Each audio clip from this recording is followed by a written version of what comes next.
પણ એક વાત યાદ રાખજો, ક્યારે કયા રૂપની અંદર ભગવાન આવી જશે ને ખબર નહીં પડે વાલા. ક્યારેક દાનવીર થઈને આવશે અને ક્યારેક ભિક્ષુક બનીને આવશે. હમણાં જોયું ભગવાન આવ્યા યાદ વામન બનીને બલિરાજા પાસે માગવા માટે આવ્યો. એમ આપણી પાસે ક્યારેક કોઈ આવે એટલે કહું છું, સબસે મિલકર રહીઓ સાઈ, કોન જાને કિસ રૂપ મેં નારાયણ મિલ જાય. તમે બધાની હારે હળી મળીને રહેજો, કોઈની હારે શું વિખવાદ કરીને કરશો. સૌને પ્રેમ કરો વાલા. આ દુનિયા પ્રેમ કરવા જેવી છે, પ્રેમ મેળવવા જેવી છે. અને તમારે પ્રેમ જોઈતો હોય તો બીજાને પ્રેમ આપતા શીખો. તમારે દાન જોઈતું હોય તો કોઈકને દાન આપતા શીખો. તમારે ધન જોઈતું હોય તો કોઈકને ધન આપતા શીખો, તો ભગવાન આપશે. તમે જેવું કરશો એવું બનશે. જેવું તમે કંઈક કરો, ખેતરમાં તમે વાવો તો લણવા જવાય. બાકી વરસાદ પડે ગામના ચોરે બેઠા રહીને પછી દિવાળી આખું ગામ કપાસ ઉતારવા જાય ને આપણે ખેતર જાય તો ત્યાં ઢેફા જ હોય. એમ સમય આવે જો કંઈક કરશો ને તો સમય તમારું ધ્યાન રાખશે, નહીં તો ધ્યાન નહીં રાખે.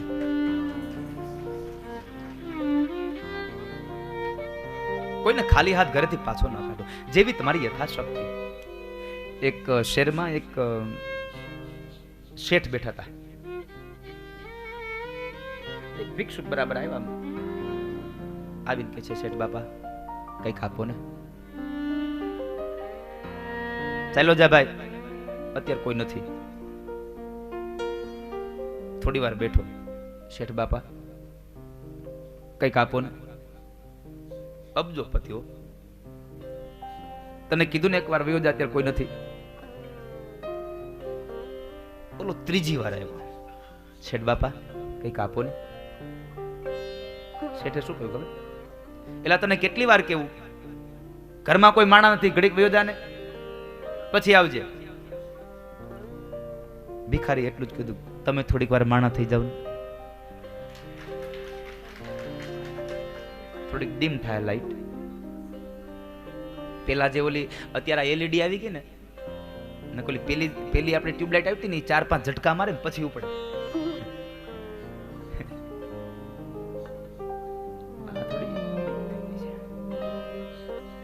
આ દુનિયામાં કઈ નહીં રહે સાહેબ, ક્યારે માળો વિખાઈ જશે કઈ ખબર નથી. આ 4 દિવસ તો વયા ગયા, હવે 2 દિવસ રહ્યા છે. 4મી તારીખે તો આપણો આ માળો વિખાઈ જવાનો અહીંયા. પછી ક્યારે મળશું કોને ખબર આ દુનિયામાં. એટલે કહું છું, ભેગા આવ્યા છો ને તો ભેગા રહેજો, ભેગા થઈને જાજો વાલા, કંઈક કરીને જાજો, ભગવાનનું નામ લઈને જાજો. પછી કોણ ક્યારે મળશે એમાં કોને ખબર છે. તારો પંખીડાનો માળો રે પલકમાં વિખાઈ જશે. તારો પંખીડાનો માળો રે, પંખીડાનો માળો પલકમાં વિખાઈ જાય, કોઈને ખબર નહીં પડે ક્યારે ક્યાં જતા રહેશું. એટલે ભગવાને મોકલ્યા છે તો સારું કામ કરી લેજો. દાન પણ આપો તો ભીતરથી આપો, ઉપર છલું નહીં, પ્રેમથી આપો. ભલે ઓછું દેવું પણ ભાવથી. કોક લઈ જાય ને સારું વાપરીએ કેવું. આપણે તો કેવું હોય, કાઢી નાખવાનું ઈ રાખો તૈયાર, કેમ કે દાનમાં દેવાનું. હવન હોય ને આપણે, આમ તો રાતે 12 વાગ્યા આજે જન્મોત્સવ થાય વાંધો નથી. કેટલા લોકોને વાંધો છે આજે? કેટલા લોકોને વેલા હાર જન્મોત્સવ કરવો છે, કૃષ્ણ જન્મ? હાથ ઊંચો કરો જરા. કોઈને નહીં, જ્યારે થાય ત્યારે કઈ વાંધો. લક્ષવાળા વાંધો નથી ને તો વાંધો. તમે અહીં આવ્યા ને તે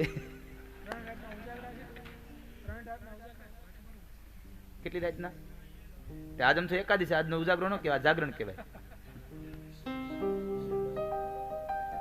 બેઠા અહીંયા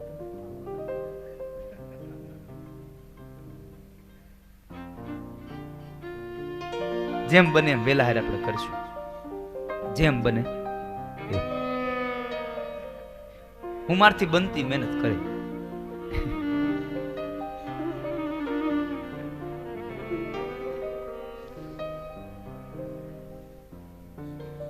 અષ્ટમ સ્કંદ ને વિરામ આપ્યો, 9મો સ્કંદ.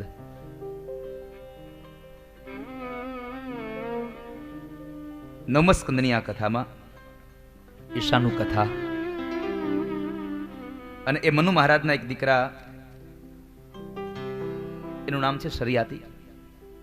એમની દીકરી સુકન્યા. જો કે 9મા સ્કંદ એટલે રામચરિત માનસની કથા છે. પણ મારે રામચરિતમાનસ બહુ સંક્ષિપ્ત કરવું છે, તમને લઈ જાવ છે મારે જલ્દી ગોકુળ મથુરાની યાત્રાએ.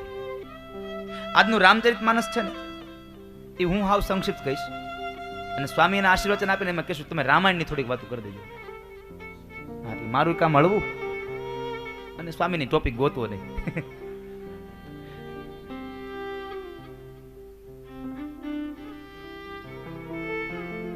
સુકન્યાની કથા. સુકન્યાના લગ્ન ચવન ઋષિ સાથે થયા. આમ તમે જોવા દો તો એક એક કથા લઈને બેહો ને એક એક સત્ર નીકળી જાય એવી એવી એવી ગાથાઓ છે. ત્યારબાદ મનુ મહારાજના એક દીકરાનું નામ છે નાભાગ. નભગનું થયું નાભાગ, અને નભગમાંથી નાભાગ, અને નાભાગ એ પિતૃભક્ત છે. એના ઘરે જે દીકરો થયો એ પણ ભગવાનનો અનન્ય ભક્ત હતો. એનું નામ છે અમરીશ. રાજા અમરીશને એકાદશીનું વ્રત, મારે આ કથા એટલા માટે કેવી છે કે આજે એકાદશી છે એટલા માટે. તમે બધા બપોરે કઈ ફરાળ લીધું નથી ને એટલા માટે વ્રત કેવી છે. અમુક તો બબે એકાદશી કરી, કાલે રહી ગયા ને આ તો પરાણે થઈ. હા, નહોતી રહેવી તોય થઈ. કેટલા લોકો પ્રેમથી રહ્યા છો? સાચું બોલજો.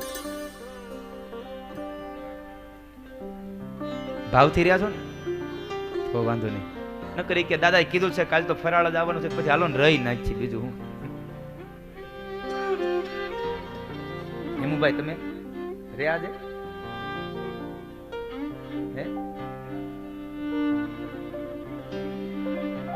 તો આ જગન્નાથ ભગવાન આવશે થાય.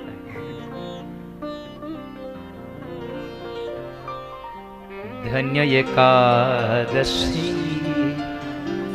એકાદશી કરીએ તો વ્રજ સુખ પામીએ.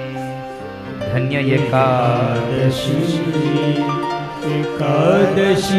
કરીએ તો વ્રજ સુખ પામીએ. એકાદશીના વ્રતનો બહુ મહિમા છે. એકાદશીના દિવસે તમારા હાથમાં ગમે તેવું આવે મોઢામાં ન નાખો.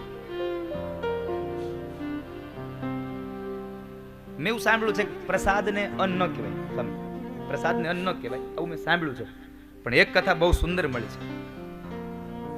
પ્રસાદ પણ ન ખાવો. અને એ કથા છે જગન્નાથપુરીની. અહીંયા બેઠા છે તો અહીં જ કથા કરાય ને. અને આ વાસ્તવિકમાં હકીકત ઘટના છે. વૈષ્ણવ સંપ્રદાયમાં વલ્લભાચાર્ય મહારાજની કથા છે જગન્નાથપુરીમાં. અહીં શેનો પ્રસાદ અપાય છે? અહીંયા ચોખાનો. હે ને? ચોખા અનાજ કહેવાય. એકાદશીના દિવસે અનાજ ખાવાની શાસ્ત્રમાં ના પાડી છે. અનાજ ખાવું નહીં. અને આજના દિવસે અનાજ ખાઈ અનાજ નથી ગણાતું, પરમાટી ગણાય છે. એકાદશીના દિવસે અનાજ ન ખાવું.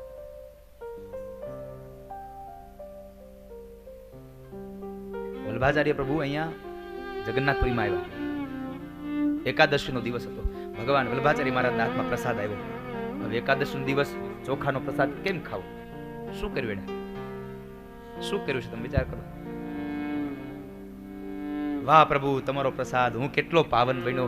મને મારા જગન્નાથ પ્રભુનો પ્રસાદ મારા હાથમાં આવ્યો.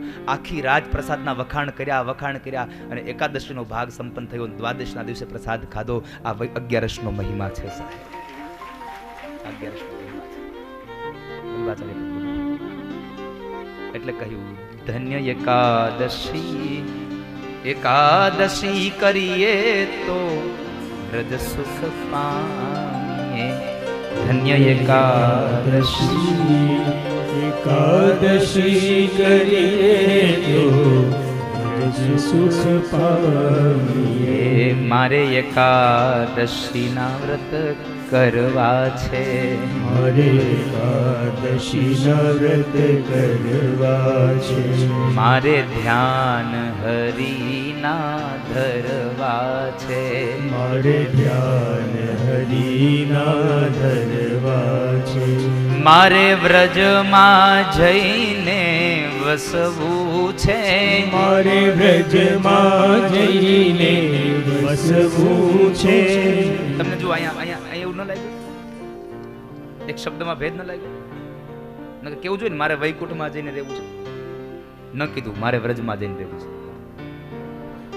તમે નહીં માનો, ભગવાન કૃષ્ણના જેટલા પણ સખાઓ વ્રજવાસીઓ હતા ને એને ભગવાન એક વખત સદેહે વૈકુંઠ લઈ ગયા.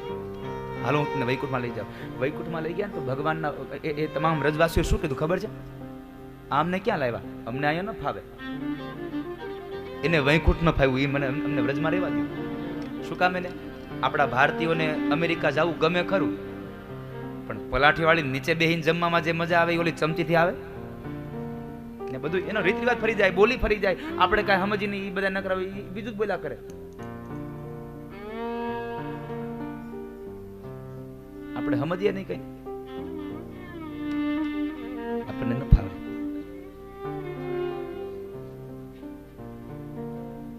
વૈકુંઠનો પ્રસંગ છે. વૈકુંઠમાં ભગવાન તો ચતુર્ભુજ નારાયણ રાજા બનીને બેઠા છે. વ્રજના લોકો ભગવાનને શોધે છે. અમારા કૃષ્ણ ક્યાં છે, અમારા કૃષ્ણ ક્યાં છે? ભગવાનને જોઈને કીધું આ કોણ છે? વિચાર કરો, વ્રજના લોકો વૈકુંઠમાં જઈને ભગવાન કૃષ્ણને ન ઓળખી શક્યા. એ કહે છે અમારા 4 હાથ વાળો ન જોતો, અમારે તો અમારો કનૈયો જોઈએ છે સાહેબ, અમારે મારો કૃષ્ણ જોઈએ છે, અહીંયા નથી રહેવું મારે.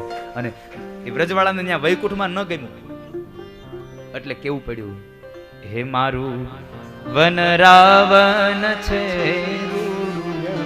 વૈકુંઠ નહીં રે આવું રે મારું વન રાવણ છે રૂડું વૈકુંઠ નહીં રે આવું રે મારું વન રાવણ છે રૂડું કે વૈકુંઠ નહીં રે આવું મારું વન રાવણ છે રૂડું વૈકુંઠ નહીં. એની પછીની પંક્તિ બહુ સરસ છે. બેસીને રેવું મારે ટગમગ જોવું, બેસીને અમારે બેઠું રહેવાનું, ઓલો બેઠો જોયા કરવાનું, અમારો કનૈયો ક્યાં ગયો, કનૈયો ક્યાં ગયો. એના કરતા તો અમારું વૈકુંઠ નહીં, અમારું વ્રજ વાળું છે સાહેબ. એટલા ગીત રચાયું છે કે વ્રજ વાળાને વૈકુંઠ ન ગમ્યું, એનું વ્રજ ગમ્યું છે. એટલે કહ્યું બેસીને રહેવું મારે ટગ ટગ જોવું, બેસીને રહેવું મારે ટગ ટગ જોવું. શું કીધું કવિએ, શું માંગ્યું? મારે વ્રજમાં જઈને વસવું છે, મારે વ્રજમાં જઈને વસવું છે. ધન્ય એકાદશી કરીએ તો વ્રજ સુખ પામીએ. ધન્ય એકાદશી કરીએ તો વ્રજ સુખ પામીએ. એકાદશી રહેવાની હોય, કેમ રહેવાની હોય? એકાદશી કેમ રહેવાની હોય? 3 ટાણા ખાવાનું, વાહવા દેવું. અમુક તો ફરાળ હાટું રે, ફરાળ હાટું રે. અને ફરાળ તો કઈ જાજુ હોય નહીં, ખાવ થોડું, લીલા નાળિયેર જેટલું.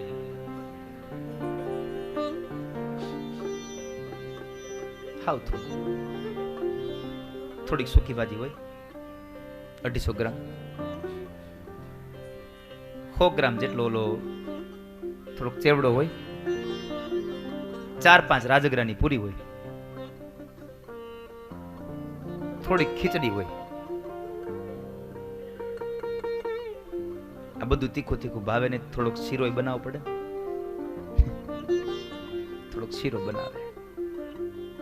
શીરો બહુ ગળો લાગે એટલે વળી હારે થોડુંક મરચું રાખે, કાં થોડાક સિંગના દાણા હોય, વેફર હોય, કોરેડ તો જોઈ.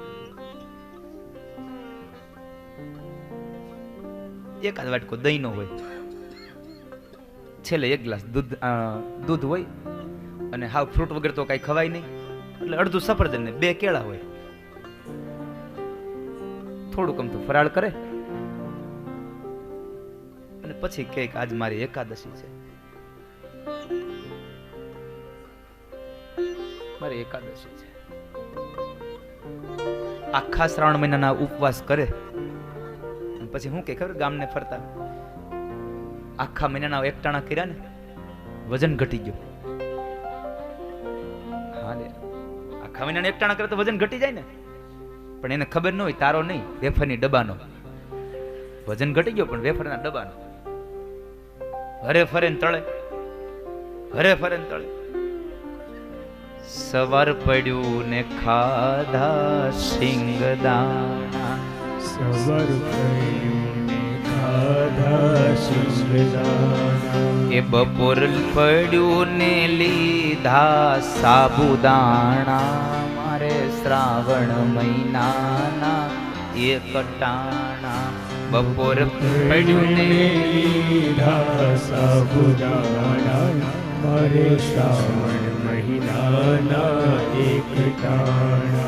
એ રોંઢો થયો ને ચાકો ફીના ભાણા, રોંઢો રોંઢો તો માંડ થયો. ચાકો ફીના ભાણા, સાંજ પડીને લીધા તલદાણા, મારે શ્રાવણ મહિનાના એક ટાણા, મારે શ્રાવણ મહિના.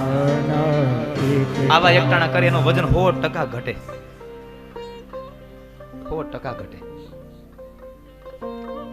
એકાદશીનો બહુ મહિમા છે. અમરીશ રાજાએ એવી એકાદશી કરી. દ્વાદશીના દિવસે જ્યારે વ્રતોધ્યાપન કરવાનો સમય હતો અને ત્યારે દુર્વાસા ઋષિ આવ્યા છે. દુર્વાસા ઋષિને કીધું કે બાપજી આપ બરાબર સમય આવ્યા છો, મારે એકાદશીનું નિર્જળા એકાદશીનું વ્રત હતું અને આજે મારે હવે એનું વ્રતોધ્યાપન છે, તો હું બ્રાહ્મણને જમાડીને જમું. ભલે રાજા, પણ હું સંધ્યા કરી લઉં એટલી વાર માટે થોભી જા. ભલે બાપ જાપ કરી આવો. દુર્વાસા ઋષિ સંધ્યા કરવા ગયા અને મન લાગી ગયું, દ્વાદશીનો ભાગ પસાર માંડ્યો થવા. વ્રત કેવું કરવું યાદ રાખજો. દ્વાદશીનો ભાગ પસાર થવા લાગ્યો. હવે આ બાજુ અંબરીશ રાજાને થોડી ચિંતા થઈ કે હવે શું કરું. એને પોતાના રાજવીઓને બધાને પ્રશ્ન કર્યો, સભાસદોને, ભાઈ શું કરું. દુર્વાસા ઋષિને મેં જમાડીને જમવાની વાત કરી છે અને હવે એ જતા રહ્યા છે પૂજામાં. હવે જો નહીં આવે તો દ્વાદશીનો ભાગ સંપન્ન થઈ જશે, તો મારું વ્રતોધ્યાપન નહીં થાય તો મારું વ્રત તૂટી જશે, શું કરું. કોઈકે કહ્યું કે મહારાજ એક કામ કરો, તમારી નિર્જળા છે, જમણા હાથમાં જળ લ્યો, એમાં તુલસી પત્ર પધરાવો અને જલપાન કરી લ્યો, એટલે તમે વ્રતોધ્યાપન કરી પણ લીધું કહેવાય અને ભોજન કર્યું પણ ન ગણાય. કરી લ્યો. વ્રતોધ્યાપન કરી લીધું. પછી દુર્વાસા ઋષિ આવ્યા. દુર્વાસા ઋષિ આવીને કીધું કે રાજા થોડીક મારે મોડું થઈ ગયું હો. અરે ભલે ભલે બાપજી, કઈ વાંધો નહીં, તું જમો કે. અરે બાપજી તમને જમાડવાની વાત કરી, પછી તમને જમાડ્યા વગર મારાથી કેમ જમાય, હું ન જમી શકું, હું ન જમી શકું. પણ મેં વ્રતોધ્યાપન કરી લીધું છે. વ્રતોધ્યાપન કરી લીધું એટલા શબ્દો સાંભળ્યા અને એ જ ઋષિને ખૂબ ક્રોધ આવ્યો અને એને કૃત્યાને ઉત્પન્ન કરી. કૃત્યા જ્યાં અમરીશ રાજાને મારવા જાય, પણ અમરીશ રાજાને ભગવાને એની આ વ્રતોધ્યાપનથી, આ વ્રત કરવાથી ભગવાન એટલા પ્રસન્ન થયા, ભગવાને પોતાનું સુદર્શન ચક્ર અમરીશ રાજાને આપ્યું હતું તારી રક્ષા માટે. અને એ જ સુદર્શન ચક્ર એ કૃત્યાને મારી, કૃત્યાનો વધ કર્યો અને પછી પડ્યું દુર્વાસા ઋષિની પાછળ. આગળ દુર્વાસા, પાછળ ચક્ર આયલું જાય. 1 વર્ષ સુધી દુર્વાસા ફરતા રહ્યા, સંતાતા સંતાતા. 1 વર્ષ થયું. અંતે ભગવાન નારાયણ પાસે ગયા, પ્રભુ તમારા ચક્રને શાંત કરો, મને મારી નાખશે. ભગવાન નારાયણે કીધું કે દુર્વાસા ઋષિ તમે ખોટા અહીંયા આવ્યા, આ ચક્ર મારું ક્યાં છે, મેં તો અમરીશને આપી દીધું છે, તમે અમરીશ પાસે જાઓ. હવે આ કેવી માથા ભારે થઈ. જેની માથે ક્રોધ કર્યો એની પાસે પાછી માફી માંગવાની, પણ જીવ તો બધાને વાલે હોય ને, એટલે ગરજે તો બધાય આવ્યા. દુર્વાસા ઋષિ અમરીશ રાજા પાસે, રાજા મને બચાવી લે, 2 હાથ જોડ્યા. અમરીશ રાજા કહે છે બાપજી શું કરો છો, આ મને પાપમાં નાખો છો, તું બીજી વાત પછી કરજે, પેલા તારા ચક્રને શાંત કર, મને મારી નાખશે. અમરીશ રાજાએ ચક્રની પ્રાર્થના કરી, ચક્ર શાંત થયું. થોડી વાર પછી દુર્વાસા ઋષિ ચાલતા થયા અને અમરીશ રાજા બોલ્યા છે બાપજી ક્યાં જાઓ છો, ભોજન કરતા જાઓ અને તમારા દાસને ભોજન કરાવતા જાઓ. આજે 1 વર્ષનો સમય વીતી ગયો, મેં મારા મોઢામાં અનાજનો દાણો નથી નાખ્યો હજી સુધી. 1 વર્ષનો સમય વીતી ગયો, મેં અનાજનો દાણો નથી નાખ્યો. આ વ્રત છે.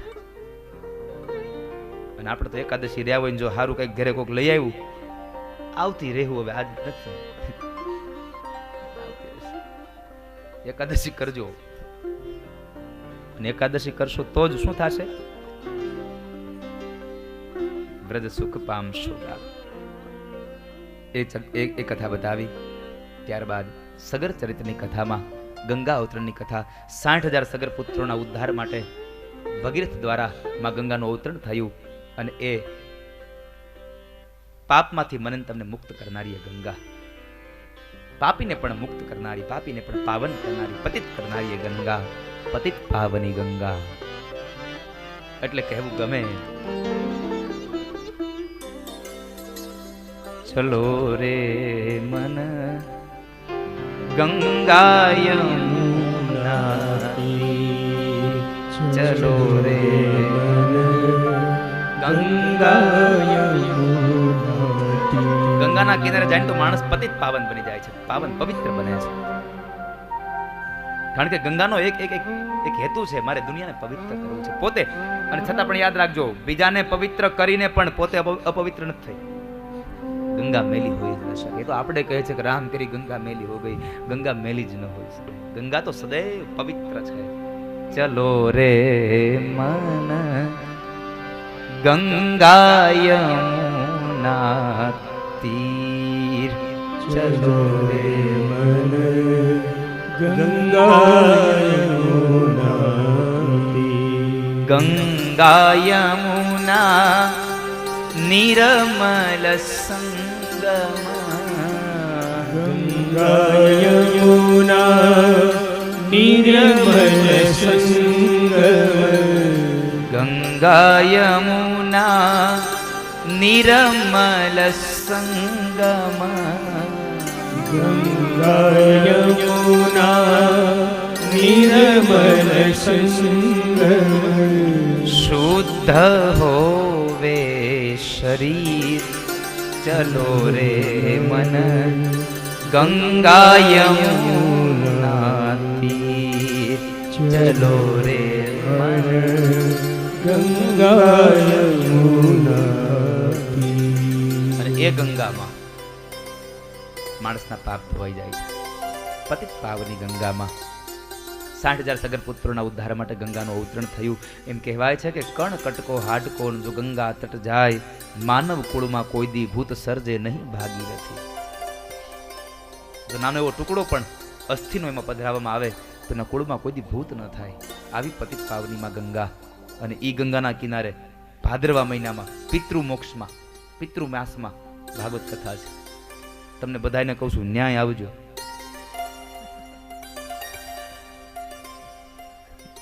ન્યાય આવજો.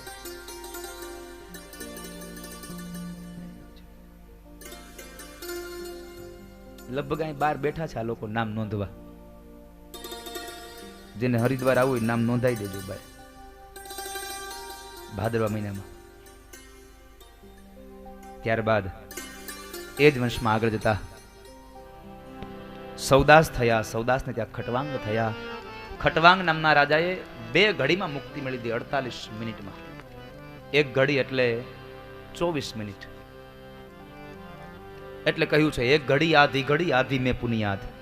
24 કલાકમાંથી 24 મિનિટ જો મારું ધ્યાન ધરે ને એનો ઉદ્ધાર કરી દઉં. દેવર્ષિએ કીધું કે બાપજી આટલા બધા ન હોય, 24 મિનિટ થાય, કોઈ બેહે એક જગ્યાએ. 24 મિનિટમાં તો કેટલી વાર ક્યાંનો ક્યાંય જઈ આવશે. થોડું કંઈક સસ્તું કરો તો કહે છે આધી ઘડી 12 મિનિટ. હજી કંઈક કરો, આધી મેં પુનિયાદ 6 મિનિટ કરી નાખો. નારદ કે છે હજી કંઈક કરો. ભગવાન કે છે કામ કરો, તમે આમ નહીં માનો. કળયુગના કાળની અંદર જે કોઈ માણસ, જે કોઈ જીવાત્મા ગાયના શિંગ ઉપર એક રાયનો દાણો ટકે એટલી વાર જો મારામાં મન લગાડશે તો હું એને મુક્તિ આપી દઈશ અને મોક્ષ આપી દઈશ. એનું તમામ ઈચ્છિત સંપન્ન કરીશ. એક ઘડી આધી મેં પુનિયાદ, તુલસી સંગત સાધુ કી કોટિ કટે અપરાધ. એક ઘડી આધી મેં ભી પુનિયાદ. જો કોઈને એક એટલો સંગ થઈ જાય ને તો ઉદ્ધાર થઈ જાય. એવું આ રામચરિતમાનસમાં 48 મિનિટમાં 2 ઘડીમાં ખટવાંગ રાજાએ મુક્તિ મેળવી લીધી. એમને ત્યાં રઘુ થયા, રઘુને ત્યાં પૃથુશ્રવાને ત્યાં અજને ત્યાં દશરથ, અને દશરથને ત્યાં સ્વયં મર્યાદા પુરુષોત્તમ રામનું પ્રાગટ્ય થાય. એ ભગવાન રામના જન્મોત્સવની ગાથા. એટલે થોડી વાર માટે હું તમને ભાગવતમાંથી બહાર લઈ જઈ રામાયણમાં લઈ જાઉં. રામચરિતમાનસની ગાથા છે. વ્યાસજીની આ લેખની કેટલી અદ્ભુત છે, કેટલું અદ્ભુત દિવ્ય ચરિત્ર લખ્યું છે. આ તો આપણે એમ કહીએ છીએ કે આ દુનિયામાં સૌથી હેલામાં હેલો ગ્રંથ હોય તો ભાગવત. આપણી માન્યતા છે, અઘરામાં અઘરો ગ્રંથ ભાગવત છે. સૌથી અઘરો ગ્રંથ એટલે ભાગવત. થોડીક વાર મહાભારતમાં લઈ જાય, થોડીક વાર શિવ કથામાં લઈ જાય, થોડીક વાર વામન અવતારમાં લઈ જાય, થોડીક વાર સમુદ્ર મંથનની કથામાં લઈ જાય, ક્યાં ના ક્યાં ફેરવી ફેરવી રામચરિતમાનસમાં લઈ જાય. સૌથી અઘરી વાત તમને બતાવી દઉં. ભગવાનનો જન્મોત્સવ થાય છે 10મા સ્કંદમાં. ભગવાનના જન્મની કથા 10મા સ્કંદમાં આવે અને એની પહેલા 2 વખત તો ભગવાનના સ્પધામગમનની કથા આવી જાય. હવે જન્મ પહેલા તો મૃત્યુની કથા આવે. હવે આનાથી વિશેષ અઘરો ગ્રંથ કયો હોય? એ તો આપણે એટલી વખત સાંભળ્યો છે ને એટલે આપણને સુલભ દેખાય છે. બાકી વિદ્વાનોની પરીક્ષા ભાગવતમાં થઈ જાય છે. વિદ્વાનની પરીક્ષા ભાગવતમાં થઈ જાય. કોઈ એમ કહે કે હું એટલો મોટો વિદ્વાન છું ને હાથમાં ભાગવત આપી દો એટલે ખબર પડી જાય કેટલો વિદ્વાન છે. અને આ દુનિયામાં વિદ્વાનની ક્યાં કરવી? વિદ્વાન બનવા કરતા કોઈકની વેદના વાંચનારો બને ને એટલે બહુ મજા આવે સાહેબ. વેદને વાંચવા કરતા કોઈકની વેદનાને વાંચનારો હોવો જોઈએ દુનિયામાં. એવી આ ગાથા છે. તો આવો થોડી વાર માટે રામચરિતમાનસ, અને એ રામચરિતમાનસમાં અયોધ્યાનું દર્શન ગૌસ્વામી તુલસીદાસજી મહારાજ લખાવે. અવધપુરી રઘુકુલ મણિ રાઉ, વેદ વિદિત તેહિ દશરથ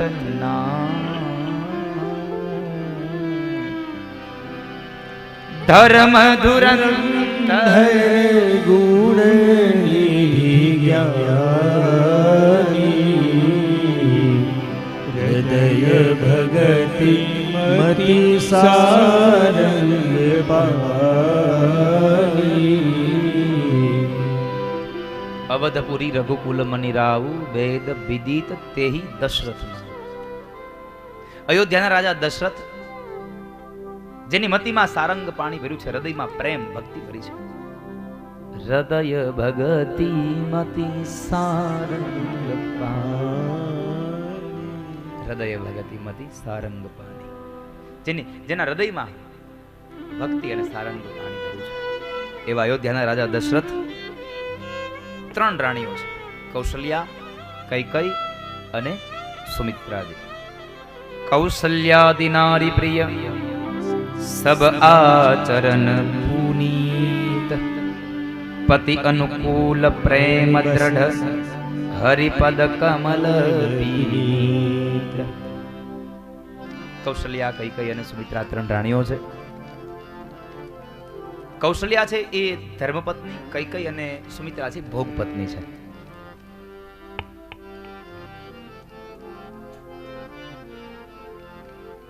મહારાજ દશરથને અયોધ્યામાં ખૂબ આમ સંપત્તિનું સુખ ખૂબ છે. પણ આ કાળમાં એક વખતના સમય મહારાજ દશરથ રાજગાદી પર બેઠા છે, અને રાજગાદી પર બેઠા પછી દુઃખી થયા છે. એના મનમાં ચિંતા વ્યાપી ગઈ છે. કઈ ચિંતા? આટલો બધો પૈસો પછી ચિંતા શાની? ચિંતા એક જ વાતની છે કે જે રાજગાદી પર હું બેઠો છું, શું મારા ગયા પછી મારું આ રાજ્ય બસ અહીંયા જ ઉભું રહી જશે?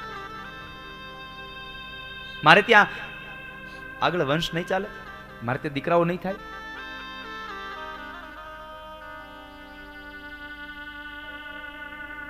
મહારાજ દશરથ ખૂબ દુઃખી થયા. હું કોને કહું આ વાત? આ વાત મારે કોને કહેવી? અને એ સમયે એકમાત્ર પાત્ર યાદ આવ્યું, વશિષ્ઠ મહારાજ. લાવ મારા ગુરુદેવ વશિષ્ઠ મહારાજને કહું. અને આમ પણ મેં સાંભળ્યું છે, કહેવાય છે કે આપણા જીવનની અંગતમાં અંગત વાત જો કોઈને કહેવા પાત્ર હોય તો એ માત્ર ગુરુ છે. આપણા ગુરુથી કોઈ વાદ અભેદ ન રાખે, અજાણ ન રાખે, બધી વાત ગુરુને કરી દેવી. તમારું હળવું થવાનું એક પાત્ર હોવું જોઈએ.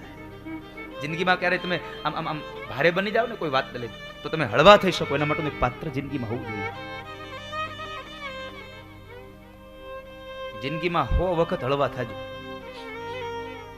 જિંદગીમાં 100 નહીં, લાખો વખત તમે હળવા થાજો, એકે વખત હલકા ન થતા સાહેબ. બસ હળવા થાજો, હલકા ન થતા.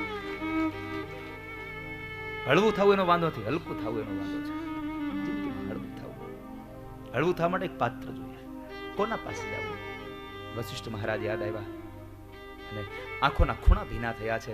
મહારાજ દશરથના નીકળ્યા છે ઘરેથી. ગુર ગૃહ ગય તુરત મહી પાલા, ચરણ લાગી કરી વિનય વિસા.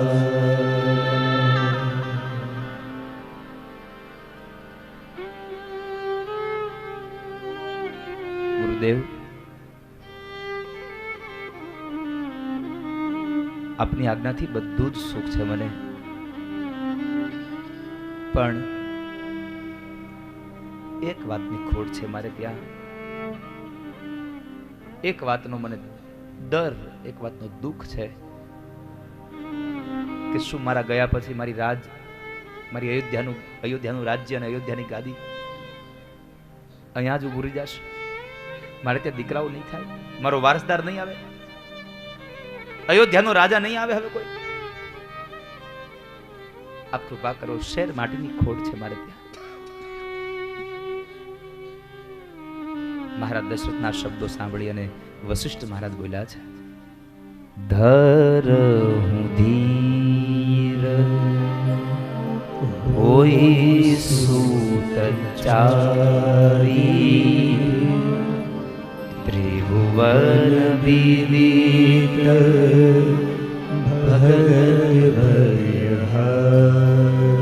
રાજા, ધીરજ ધરો,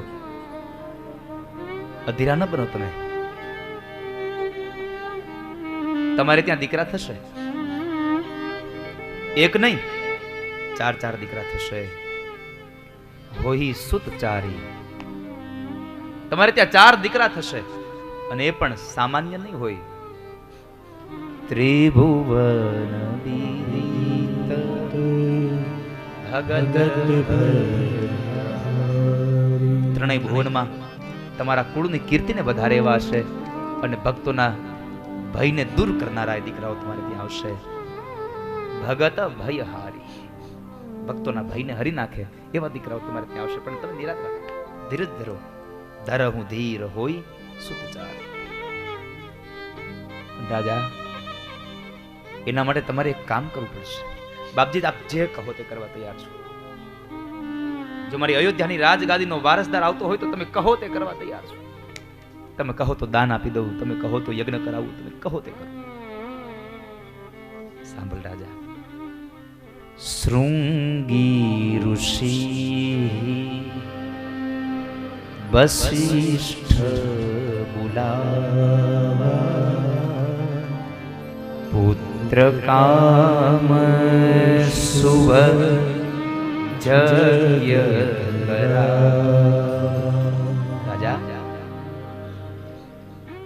શૃંગી ઋષિને બોલાવો અને પુત્ર કામેષ્ઠી યજ્ઞ કરાવો.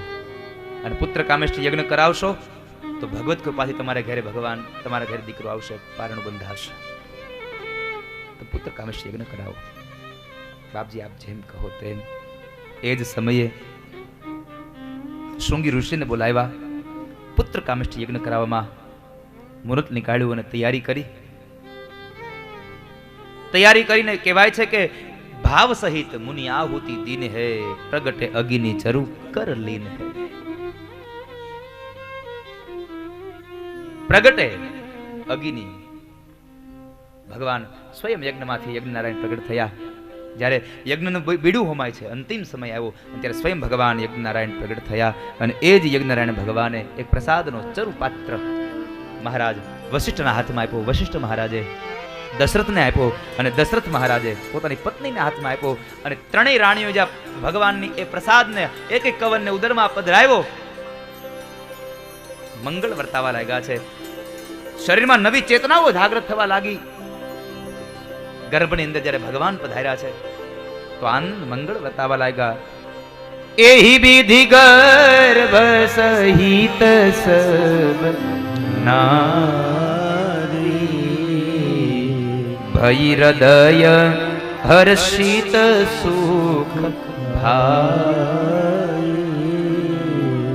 જાદીન તે હરિ ગર્ભ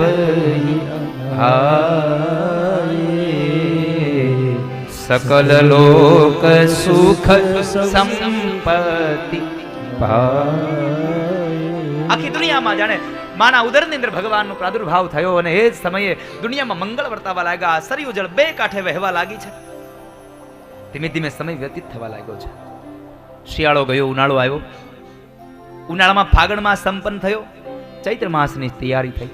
ચૈત્ર માસની એકમ, બીજ, ત્રીજ, ચોથ, પાંચમ, છઠ, સાતમ, આઠમ, નવમીનો સવારનો સૂર્ય ઉદય થયો. અયોધ્યાના આખા જ રાજ્યમાં મંગળ વર્તાવા લાગ્યા છે. દેવતાઓ પણ આનંદ અને કિલોલ કરી રહ્યા, કારણ કે આજ મર્યાદા પુરુષોત્તમ રામનું પ્રાગટ્ય થવાનું છે. ભગવાન રામ આવી રહ્યા છે. જોગ લગ્ન ગ્રહ બાર તિથિ સકલ ભયે અનુકૂલ ચર અરુ અચર હર્ષ જુત રામ જન્મ સુખ. રામના જન્મોત્સવની તૈયારી થઈ એટલે હવે આ આનંદ વર્તાવા લાગ્યો છે. અને એ સમયે નવમીની તિથિનું વર્ણન પૂજ્ય ગોસ્વામી તુલસીદાસજી મહારાજ એ રામચરિતમાનસમાં લખે બહુ બડે ભાવ. નવમી તિથિ મધુ માસ પુનીતા શુક્લ પક્ષ અભિજીત હરિ પ્રીતા શુક્લ પક્ષ અભિજીત હરિ પ્રીતા મધ્ય દિવસયતિ શીતન ધામા પાવનકાલ લોક વિશ્રામ. પાવન કાળ લોક વિશ્રામમાં જ્યારે મધ્યાંતરનો સૂર્ય માથા પર આવે, ન હોય તડકો ન હોય છાંયો, અને આવા સમયે પક્ષીઓ માણસો પોતાના ઘરે આવી ભોજન કરી અને થોડી વાર આરામ કરતા હોય એવા સમય ભગવાનનું પ્રાગટ્ય થવાનું છે. મધ્યાંતરના 12 વાગે શીતલ મંદ સુરભી બહબાહુ હર્ષિત સુર સંતન મન ચાહુ. ચૈત્ર માસ ને અંજવાળી નોમ અને બરાબરના મધ્યાંતરના 12 વાગવાની પૂર્વ સમયે માં કૌશલ્યા પોતાના ઓરડાની ભગવાનની પ્રાર્થના કરે અને ભગવાન ચતુર્ભુજ નારાયણ પ્રગટ થયા. બોલીએ ચતુર્ભુજ નારાયણ ભગવાન કી જય. દેવતાઓ પુષ્પના ટોપલા લઈને આવ્યા હતા ભગવાનની સ્તુતિ કરવા. સૂર સમૂહ વિનતી કરી પહોંચે નિજ નિજ ધામ.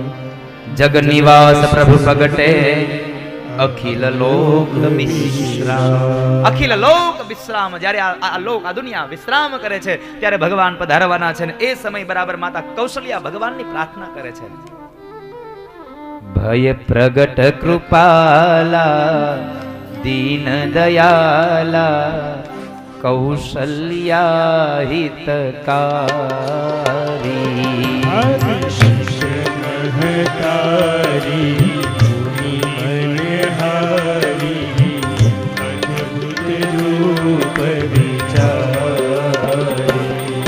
લોચનય ભીરામા તનુ ઘન શ્યામા નિજ આયુધ ભુજ ચારી.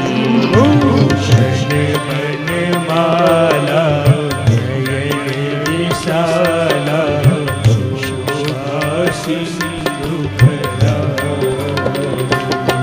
કહ દુઈ કર જોરી અસ્તુતિ તોરી કેહી દીદી કરો અનંત. ગુણ જ્ઞાનાતીત યમાના વેદ પુરાણ ભણંતા. ના સુખ સાગર સબ ગુણ યાગર જેહી ગાવહી શ્રુતિ સંત.